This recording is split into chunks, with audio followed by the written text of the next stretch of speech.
పడిపోయిన బలిపీఠాలు మళ్ళీ కడతారా? కూలిపోయిన ప్రార్థనా జీవితాన్ని పునరుద్ధరిస్తారా? దేవుని వాక్యాన్ని మళ్ళీ ధ్యానించడం మొదలు పెడతారా?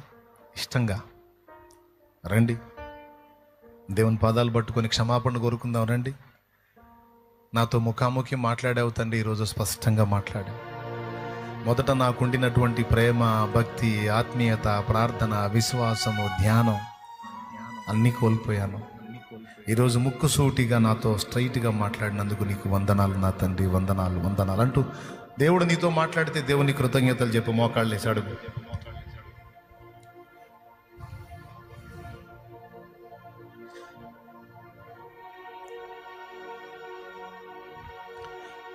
దేవుడు నీతో మాట్లాడితే దేవుని పాదాలు పట్టుకొని కృతజ్ఞతలు చెప్పు, క్షమాపణ కోరుకో. నేను కూడా అడుగుతా క్షమాపణ. నేను అడగాలి. మనం శక్తివంతులమై నిలబడాలంటే ప్రార్థన. విశ్వాసం మనం అంతవరకు కాపాడుకొని ఉండాలంటే ప్రార్థన. విశ్వాసం గ్రోత్ అవ్వాలంటే ప్రార్థన. విశ్వాస బీజం అంతకంతకు మొలకెత్తాలంటే వాక్యం.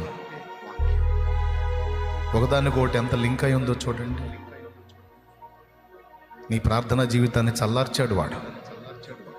అందుకే నీ విశ్వాసం సన్నగిల్లింది. ఒకప్పుడు చూసిన దేవుని సూరకార్యాలు ఇప్పుడు చూడలేకపోతున్నావు నువ్వు. ఒకప్పుడు నువ్వు ప్రార్థించినప్పుడు జరిగిన అద్భుతాలు ఇప్పుడు జరగట్లేదు. ఒకప్పుడు నువ్వు ప్రార్థించినప్పుడు రోగులు స్వస్థత పొందారు, ఇప్పుడు ఆ స్వస్థత లేదు. కారణం విశ్వాసం బలహీనపడింది. కారణం ప్రార్థన లేమి.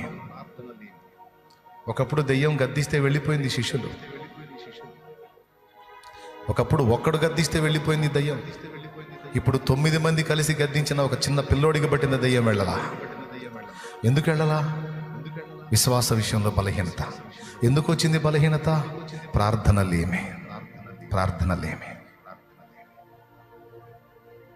దేవుని పాదాలు పట్టుకుందాం. నేను ఒప్పుకుంటున్న దేవా, సైతాను నన్ను మోసం చేశాడు, దారి మళ్లించాడు. ప్రార్థన విషయంలో నిర్లక్ష్యం వచ్చేసింది. ప్రార్థన యొక్క ప్రాముఖ్యతను కోల్పోయాను. ప్రార్థనను నిర్లక్ష్యం చేశాను.